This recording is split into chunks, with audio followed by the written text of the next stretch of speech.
তোমরা আগের পার্টে তো দেখলেই আমরা বেরিয়ে পড়েছি মায়াপুরে সাইট সিইং করার জন্য। ফার্স্টে লাঞ্চ করে নিয়েছিলাম, তারপরে বেরিয়ে পড়লাম টোটো করে। ফার্স্টে আমরা মায়াপুরের যতগুলো সাইট সিইং ছিল সেগুলো একে করে নিলাম। আর সত্যি এত ফুল দেখে আমি তো পুরো পাগল হয়ে গেছিলাম, হয়তো মায়াপুরের এই টাইমটাতেই এত সুন্দর ফুল ফোটে। তারপরে আমরা সাইট সিইং গুলো করছিলাম, আমার না প্রত্যেকটা জায়গার নাম ঠিক মনে ছিল না।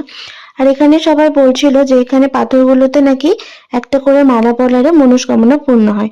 তো যাই হোক, সেখানে করে তারপরে আমরা মাছকে এভাবে খাবার দিচ্ছিলাম। তারপরে আমরা আবার বোট করে পার হয়ে চলে গিয়েছিলাম নবদ্বীপের ওইদিকে সাইট সিইং করতে। তো ফার্স্টেই তো গিয়ে দেখে নিলাম নবদ্বীপের ফেমাস সেই 60 ফুটের চৈতন্যদেব। তারপরে আরো কিছু সাইট সিইং করে আমরা আবার সন্ধ্যাবেলা চলে আসি মায়াপুরে। তারপর ওখানে একটা ভবনে প্রসাদ দেওয়া হচ্ছিল, তো প্রসাদ খেয়ে দিয়ে তারপরে যতই জায়গায় চা তো লাগবেই, তো চা খেয়ে আমরা আবার হোটেলের দিকে রওনা দিই। আর আসার পথে আর বাইরে বেরোবো না, সেজন্য আমরা রাতের খাবারও নিয়ে নিয়েছিলাম।